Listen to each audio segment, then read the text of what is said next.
Você chega, porque eu estou palestrando, por exemplo, para vereadores, né?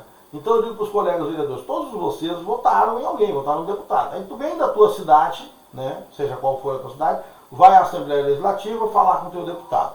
Te apresentou ali na entrada da Assembleia, entrou e está esperando o elevador chegar. Junto contigo tem mais outras pessoas esperando o elevador chegar. Tu estás identificado, tu entra na Assembleia e te dá um crachazinho, visitante, né? Tá com aquele crachazinho já preso ali na tua camisa, já sabem que tu é um visitante. Nesse meio tempo, Luciano, vem passando um deputado, que não é o teu, já tem de outro partido de repente. Aquele deputado percebe que tu não é dali, que tu é visitante, vem e te abraça. Ô, rapaz, como é que tu tá, tia? Tudo bem? Tu já fica, tudo bem, deputado, tudo bem? Tia, vem cá, tia, família, como é que tá? Aquele deputado não sabe se tu é casado, se tu tem mulher, se tu tem filhos, se tu tem pai, se tu tem mãe. Mas uma coisa ele sabe, família tu tem. Família todo mundo tem, né? Claro. Não tem mulher, mas tem família, né? Não tem pai, mas tu tem família, né? Claro. Como é que tá a família? Vem cá, tia, a tua cidade, como é que tá? Aí te arrebentou, né? Porque a tua cidade, ele pode não saber de que cidade tu é, mas ele sabe que tu é de alguma cidade. Claro.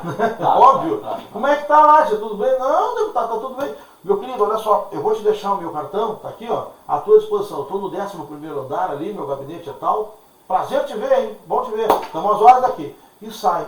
Tu fica com aquele com o cartãozinho, encantado de ver aquele atendimento. Que legal. Abre o teu elevador. Tu entra no elevador e vai até o teu deputado que tu votou, que tu pediu para a sogra votar, que tu pediu para o vizinho votar, que tu fez campanha, que tu pediu até para aquele cara que não gosta muito de ti, para ele votar no teu deputado, tu fez campanha para ele, trabalhou para ele, tu chega no deputado.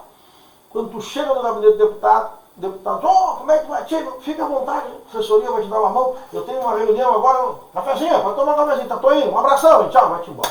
Fica pensando, errei o voto, né? Errei o voto, chefe. Fiz uma baita campanha pro cara, o cara nem me dá bola. O outro lá, o cara para toda a minha família, para toda a minha cidade, meu Deus do céu. E se tu naquela conversa lá com o deputado lá embaixo, tu arrisca dizer a tua cidade, é Santa Vitória tá bem. E se o deputado é perceptivo, Santa Vitória, cara, que cidade maravilhosa. A quarta maior proporção de terra no município. Tia, vem cá, essas enchentes não pegou muito vocês lá? Como é que tá aquela praia, o Hermenegildo, a Barra? Meu Deus, aí tu te desmonta, né? Por quê? Porque tu teve um bom atendimento. Por que te conto isso, Luciano? Porque eu tenho que trazer isso para mim. Quando eu estou na Câmara de Vereadores, quando eu estou chegando na Câmara de Vereadores, e tem ali 3, 4, 5 pessoas esperando para serem atendidas, eu não sei se elas estão esperando para ser atendidas por mim ou por algum colega, mas eu vou dar boa tarde para todas elas, vou apertar a mão de todos e vou perguntar se estão atendidos.